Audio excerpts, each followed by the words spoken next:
मुसलमानों, मैंने तुमसे कहा था कि मैं तुम्हें नमाज पढ़ाऊंगा भी और सिखाऊंगा भी। नमाज में क्या क्या पढ़ा जाता है, आज वह हम सब सीखेंगे।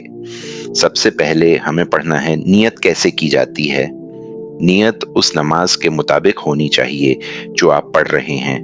जैसे कि मैं एग्जाम्पल देता हूँ, मैं कहता हूँ नियत करता हूँ मैं 2 रकत नमाज फर्ज वक्त फजर, पीछे इमाम के, रुक मेरा कबा शरीफ की तरफ, अल्लाहू अकबर।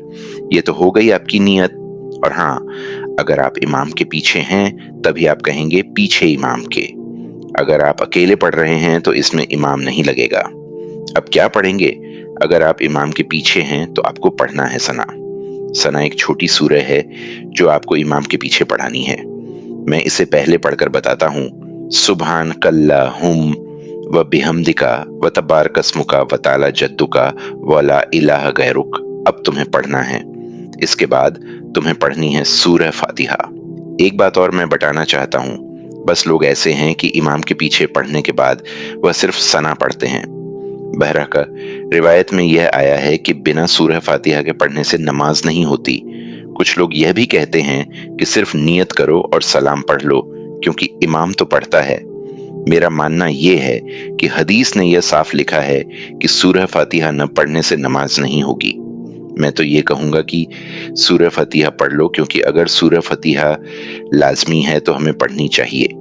अगर हम नहीं पढ़ रहे तो क्या पता, हमें बिल्कुल पता नहीं है कि पढ़ा जाना चाहिए या नहीं, तो हमें सूरह फातिहा याद करनी चाहिए और पढ़ लेनी चाहिए। फातिहा पढ़कर सुनाता हूँ, उसे अच्छे से याद कर लेना। मैं साफ लफ्जों में पढ़कर सुनाता हूँ, बस तुम्हें इसे अच्छे से याद करना है। अल्हम्दु लिल्लाहि रब्बिल आलमीन अर्रहमानिर रहीम मालिकी यौमिद्दीन इय्याक नअबुदु व इय्याक नस्तईन इहदिनस सिरातल मुस्तकीम सिरातल लजीना अनअमत अलैहिम गैरिल मगजूबी अलैहिम व लज्जोलीन। मेरे भाइयों, कमेंट में जरूर बताना अगर मुझसे कोई गलती हुई हो तो मुझे माफ कर देना।